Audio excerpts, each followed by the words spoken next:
Kaino aina college sida changakpada mi singsina ingonda kiru yengnarisibo aibo itong bakta pangwada pakasaribusina karigi mayamsina ingonda yengnaribasibo aina tawkriba thaba adubo khangkraba jala as ai tawisi matamsu kuirabane aina college lakribase kauna kinaba khangna dana baidana adubo mon yengnarapasida okhalase pangwada pakhaline puran ba kokta napi pai haido tawrabra khangde aise adubo ai kechu khangdaba sadana chatrabadi aina pakat paki bigi mong ulurabade amuk singnaba hen kinabani aduna ai karimta tawdaba sadana chataba yade ada phamli basibo pajabi natro hai pajabi aine ne meta khangdaba mong dane hani gi mong tawgum jamjamna wari saraga ne khangdoktaba yade natrabadi aina khangbagi mong tawda nganglurabadi aseng som ta haidura roi aduna ai kari gum kha sizinaraga ne kadar kha tawraga mongondagi aseng se khangdoklagi mana bu oiribra mana bu natabra do ai khangdoklagi lakpa kyam kuirage kana ngai ramino nangbo khai imana bilin hamdo la en haiba adu do ma chang pang hairam bani adu kai gi do handa college chuna la ki disibu khithaw yawge ai khoi babong do handa ki thaba khara sinba aduna babong ki thaba ki mateng khara pam honari da ai college lakpa ki dang barak daraba aduna lakida bani hande su lakra bani na ai ni amna harawa pa ma tadribro kari harawa pa no ne ai su khangba yaroidro ai tadri ne ngadai lakra bani na hairu ne athai ke sunati aina kwai nu sida ba college sida ya hori batum pokse asise handa ki kuidriye lummaga ne purame hai ma se makok taga ra kari no ma purame na ma se lakideba atudo ma purame mi do kai hum ma saka khangadi ai gi thamoi ko wa khara thagar hai khara kai gum ba khara ai gi kai haini aina phongdok sing ba khara haining ba ado mi do ma saka khangadi aina hai gi na leidini man hai bo hai sibo mi do kari gum ba atopa mi mana aina ni kai na thorglabadi ma gi thamoi gi wa hai gi hain hari ba sinusi kai na phongdok khrabadi ai di mangjare dana aina khalli bo khalasiga sibo ai bo aseng bo haidok lasirani kai dora gi murum shu dana mlei dubo nang ka khangbra ba mi do khanglaga nang kai dog gari bino ne ha kari hai gari bino ba lei hai do wa yam lei mi do nang na amuk khanglaka ona taina bo wakhal amada amuk sauduna tati chairabadi aduna amuk kamai tawba se hairo se khangade amta haibiro ba ai khangi mane yadre ba mi do ai aina haini ba sing se phongdok ni sing se amta phongdok chake ba hairo kai no mi asina pa si bu phajabi ga phamina dana kam ler mi sibo kari wari mukti sana ino khangdi mi ju taw dana ka lei mi ai nga dai di sing lai ba khoi ni se adu ai ngon di kari ta ka khangan poti ne kari wari bu ri jano hai phajabi kam ko ge ngai ba as simulai me tawri se ta adana la khare pajabe aina haigdri wafam asi mi mana ani suna tabu ya banate aduna nangi namana bi sila abani na wafam ase aina wonda haiba yararoi yani kaino ma di aina changan khrage ta nang changamo ai mi mta ngai hoki ge hoi ai changama ge ko hairo ma su changkhre pumda makse aina nangi ai phana ba khalaga ai samungna tawkibane kai gino nang sumai tawsibo kaina pajabe nangi awabado aina yengma ngamdabagi damakta thabak se aina pangthokpani ni nangi khalaga tawribane nangna khaliba thabak sing adudi aina kaya nuaite aduna aina hekta nangi mateng pangbiribane adu weresu aina dum haid ni mamangda sigumaina tawba thabak se aidi pamde tawwe se aidana aina ningi ba thabak se ningba thungdoraba mai palaba matam asida nangna loina thinthale sumaina tawbu se tawro se aina dum haid bu nangonda kaina pajabe aina chiliba thabak se nang aigi yai phana bane nangonda so ingonda su yelak thanabagi damakta aina tawkriba thabak sing ase nangi ma pabung aikoi gi ma pabung gana hainari bangangnari basing ase nanga khaliba thaba aduna tasengna oi tana oi khabadi loina kayakro madu kayak tanabani aina ning mang yenglaga puna tawri base ma hojit kesu taw driver natro tasengna ma kidai ma bu hato ke hen taw kibene adu ma sieng lebadi hingedana nang ai ge phana ba thaba aina selaga nangna adugumba phare se hojikti haukhre loikre aigonda kitang habi hamadi phai aina khanjabagi wani ado hojikti loikhrabani na khanaraga chaunaraga kedawdino adu oyade khara faidana adu dinate nangna wakhal nungaitana mangdra adum leibado ai yengma ngamde ai wakhal yamna nungaite aduna aina tabak singa aina tawkibani hoi phare se to ase punama ado aina khanjari ba wakhal siga pura taiwana khibadu dane ai susum haibagi wani ado phare class ang na batawse kai na mi phajabi da sinu fa siga phamina dana ka lermi sibo to poni hek sokhiba numi ta gini sura lakhidrabani ngasi kata ni mana laise aduga maga phamina dana ka wari ka sana dana ai lakbada ka thau sa da bi da istanga mo kaina sai de ai ngai ri bani na khandan harauru ri bani ngan kai ngai badu da aduga ai changamo ka hai kari wari aru bo jano isla tila ena tongpo ki paw si tabada yamna nungai te nanau su adubu ngak thang bala ki khan base ai gi thabak sing asina hekta nang daba adubu ngasi di thabak chatringai sida hana hekta chalhururage haidan hekta laklabani mabu kari su thoidok pa tawdra bare se hoi hoi kai de da hojik lai si su sa mane sona chan bidana ne kaisu thoidok pa tawdre mabu hogot kang ka tuna chat pa ngamdri bare se ngame imung dagina sumang phau hek khara chat pa khot pa ding ngame adubu iche na ne sangna lapna thokanu haidana thohandri bane khangre dei bungo nangi nasi hoida thoi base khalasi amna nuaite mai cha ta lei tarak lei jaba sidane tu son ma soli haidana khoi bu sit pi da base khal amna nuaite yam hena su khanjile no dei che na khoi mi am le basidi khoi na pangtok tawba yabra nanaw gi su imana ba yamna luna tinaba police officer kaya ama su leiri bani makhoi loi na tana duna ne handaki thokliba thodok asigi mi singado chenari ba mi singado loi na pha ba mateng pang ga dori bani yam hena khanjil no dei che hoi nakhoi na khara mateng pang bidradi che khoi gi di kana leiri adu ngak ta phama muko ibungo doi kok thorake cha ka thaki dawni che cha su lola age ko hoi che papa akoi sa phare ai ro hoine mari hairam li baduni nang sa tholak ani ya harau je wakal se yam ngai te college set pagi timing se he yorok baga ne ai leifam chafam khangde adum ngai ta be hele ima kaidorage bungo nang kaji te la hori ye magi macha ga nangi ngamdabagi hangbala ibani haidana la hori lao ngakta tholo lao ima ne cha lo lokhi ge ko hoi ima hoi tholo famduna ne sha unani haidana ngai hori bani hoi ma sa asa gi phibam su bu yam nungai te kaisu tawdra bo sa farabo hoi kaisu tawdre fare kaste kois lamiro hoi ne he pau ta badi kuira bani adu bangak ta lak ha base ai gi thaba asine hek ti ada ba nang na khangi dongai ngak ta leithok pa nang ba ponte adu bang asi di thabak chatringai sidane hek ta la aura bani nang muna sa khara nungai ra bro hoi kaji ten hosi ti khara nungai re nang ka ka su nangi paw se ta badi yamna nungai te adu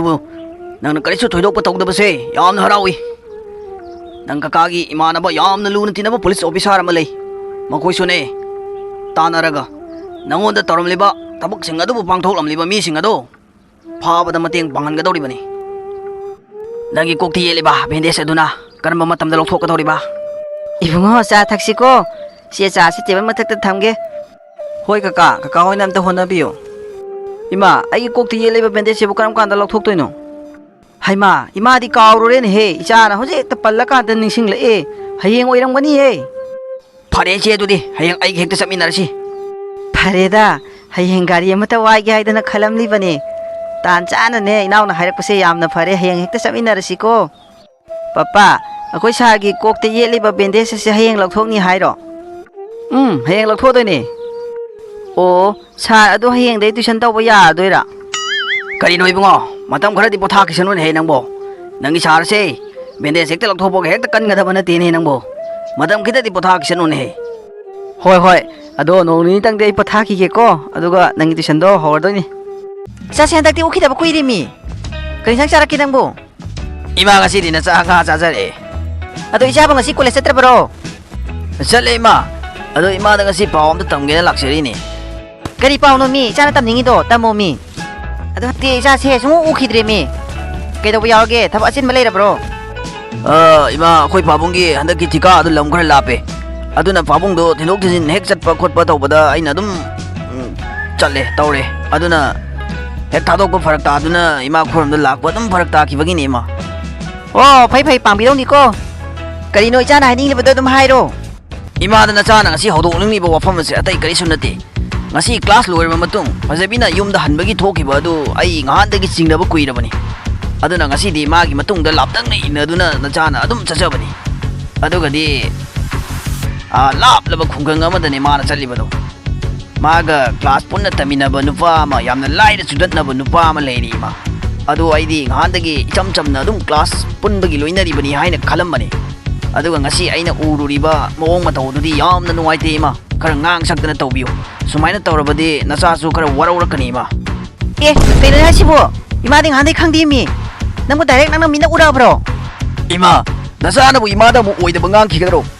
나사 wakal yamna nuwaite ima 이사나 하이브드나 asengba ꯆꯨꯝꯕ ꯑꯣꯏꯔꯝꯃꯕꯗꯤꯅꯦ 이마 ꯂꯦꯝꯅ ꯇꯣꯛꯑꯣꯏ ꯃꯥꯅꯦ ꯍꯟꯊꯍꯜꯂꯛꯈꯤꯁꯅꯨ ꯈꯪꯒꯅꯤ 이마 ꯊꯕꯛ ꯇꯧꯒꯦ khara ngang sakbiu ima nasana imit magna direct ururabani na nasasu wakal de khara nuwaitre ima 마나 방독 tꯧꯕ ꯌꯥꯕ꯭ꯔോ ꯏꯃꯥ ꯂꯩꯔꯤꯁꯤꯗꯤ ꯍꯟꯊꯍꯜꯂꯛꯈꯤꯁꯅꯨ ꯃꯥ ꯑꯩꯗꯤ ꯉꯍꯥꯟꯗꯩ ꯈꯪꯕꯨ ꯈꯪꯗꯦꯅꯦ ꯑꯗꯣ ꯏꯆꯥ ꯉꯥꯛꯇꯪ ꯐꯝꯃꯝꯃꯨꯀꯣ 이마 ꯑꯌꯤꯡꯕ ꯀꯩꯅꯣ ꯍꯩ ꯃꯍꯤ ꯑꯝꯇ ꯁꯦꯝꯕꯤꯔꯛꯀꯦ ꯉꯥꯛꯇꯪ ꯐꯝꯃꯝꯃꯨ ꯀꯨꯏꯔꯣꯏꯀꯣ hoi ima wafam asi ima khoida khangaloi haina leirambani adubu ma tawliba mong mataw sidabu kanana sauning loidino asigi sampusi amuk sangene aina khine sau sau mu isuk chukpugum ibom bum thoktana adum lei nongamdi numita pau mai sina noktana haraudana leirambasi nomata pau ude machine puasi mu lakpa horine haina dabna loire khoi mawi wakhalon si karino khangdimi sumaina chaka chaka tawse yam haina deba changrene ajabigi mabung kan nataba atopa mi ma goiramadi nang khangadamni he adu magi mabung oiramagi yengbiramani nalamdradi ba lumma padana pugadamni nang kaya tagi ngam yengomi phone bangi switch off thamjalemi phone taraktorena ibong pui naun haise soitana chumamani ba handaki mana college halaise thena ni mana halaise imana begi member chalini adu chalini ada loba chalimi na mana handaki chaliba myamse soitana chumamani ba asai bu matha sa dawri mi tawrise mar hai khuding yaro begi ni mi tawrise ibong pui naun si da phamna leire as ai huji asem achum bakhang mati natri moinaw na hai bagi wani adubu boinaw se themaga tha khrage aduga horen chan video halakpaga aine asem bam khangdok lagi ibong boinaw hai me takchilu sa sune wakhan yami he na khanjin ganu ko ma khoi le sidi ma hore halak thalak kisanu ne imana ne horen tabak tawge hoi ma khara ngangbiu nasa so dumaina khara hairabadi wakal khara nuwaidana imida direct urakpaduda wakal se sum nuwaidabagi wani ma hoi nungai tab khalanu se imala sidi imana hore ne hekta kanga dabni hoi ma adudi nasa amu hallage hoi ima hore ne halakpaga ne hekta kanga ge chalo kaya tagi ngang no yengomi mana egona sanam libli la myam se ibungu puinaw na te emonda oidabadi kisu ngangoi ba pai khangani ngasi ma hantalagi sanoba aingondagi mani hena singbagi type ta toksanari bani kaina aingondana pagangangaga mana tombuki mayumda chattana ka hara tawdana pai mana kayam kunya ai mangni chili yamsu khangna bata aini hena sauning libadi mana tombuki mayumda chatti bigi maramdo aduni kaino ai wakal sina tawrisibo tumpokse adum uning ba madam phawrisibo aina khalami ba mayam duga moyumda challaga moigi ima khoiga wari se watai sanaraga aina wakal sida nungai ba ma phawrisina karigi kaino ai wakal se nakalamda chatoi tawrisibo aina khali map se loina soi batare tawrisi kaidigi nom tawre isina khala isina kaino ai koksi tawsela isibo yan da je tawrisi ponga sina sa theng ma siba halakri bane ba ma phai khangani lakra kisanu ko ma kaidaw yar jana koi ma sina sam sauna le misibo nang na sa theng la siba ko lai chalui ha komo kadai chaluge ba as akoi ma sidi loi ri kai ni ma college chalui ni khang na mo hangjila isibo ima da ne oi da banga nu ase ba khumu nang kadai chalui huji college halak pa matam la ha ase ba hayo kadai chalui hayo kai ni ma khang na college chalui ni ha ga adum hanjan kai chalui no ha da kai na khum du nei bo kai no sa no si phawo ima da minam ni ba sibo nang oi da ba sung ngang si kari gino ase ba habi ya da bro nang college chalui ha ba ima khangi khang na hangi bane huji asuk theng la ba si phawo halak tri ba se college halak pa matam ni ne sa ni hela bane kadai chalui ba no ha ba do adum walo to no le ba do kari gino habi ya da bro aina to boy de chalui du bo khoi ma khang kar salo imana de nga sai de ge du mana so hai de college ta gi halak pa ga imana bi leina moida muk changore notbo mo wai ba chalure nga ta muk pham dana kotana ta lai thokre adu da dum theng ki bane ma tai di kai su chatte nang ni ima da pa ngang silaga imana thajara ni siro na koi class ta yaw ba nupa lai ra judat na ba nupa mem nang ni he chatli ha ba se ima khangloi hai na khali bro khangloi hai na khali bra ba kaino koi ma da si khangami si bu kana na mo haijeli jano ima asem ba chumba khangdane mi na pa haijelaga ne lauraga aingon da ngang ba tawbinu tamni ba mi singa do ai bu kalak ba mi nga ta oirangani aingon da yeng sindana lai ba mi ngak tani adum mai na haijelaga ima na thajaraga lauradi kai da yadoino ibungo buinaw na ingon da oida bangang kadro ha mana ingon da oida bangang kadra ba mamit magna ure tawri ba thabak to tawhan nganu haina ingon da lak tu na hairam liba se ikai dra mi mamang da ha nang na papong ga ai ga yola gero kaino na hasi buinaw na bo nangi papong ga ima ga gi mai thi na ba sile ba thabak aduna nangi apha bani haina khalibra phai ngasi dagi nang mapan thok mati yara roi luhong busune nang papong da khara thuna hong na bane hairani ima na sum nang na taw kuding ti ya aduna dum lak bani aduga mi gi macha aduna sumaina ka hairam ba ga bai ba se yam ikai kaini ma na bu ngaw bro buinaw na hadi loina chum bro matung rang khang da ma nek ta pangam tam se la ga ima nek ta thajari se kai gi no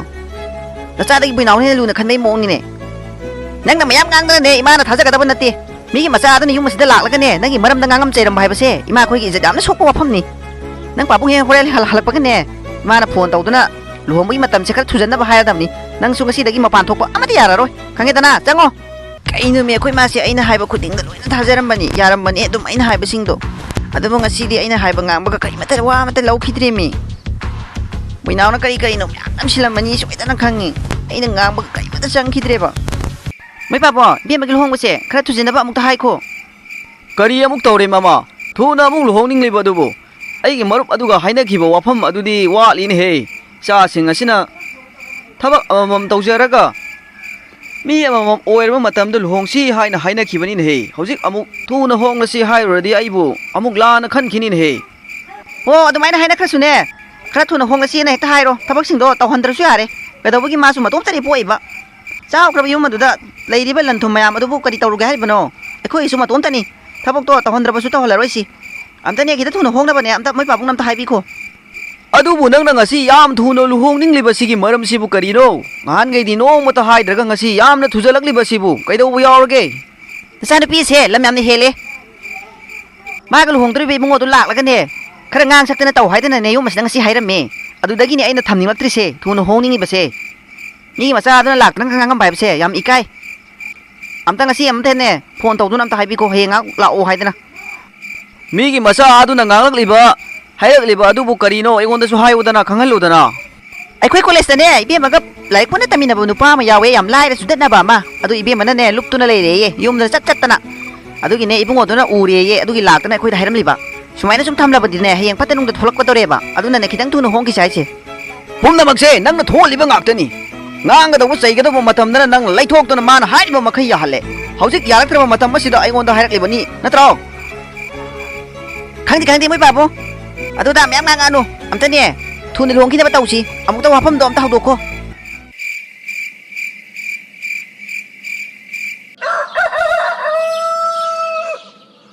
ne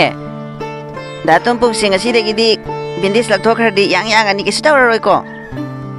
hoi lak thok khar di ne yang adoi bani han gi mong do adu oi doi ni ini sune nungai ta ba da loi ra bani ma gi kok si ta u ba da ne asi ta lak thok khar di khandana lai ri bani yam kui pham di thok ta bani sang khaiba matam asiga kui kreda pungkhai ma di henji lak le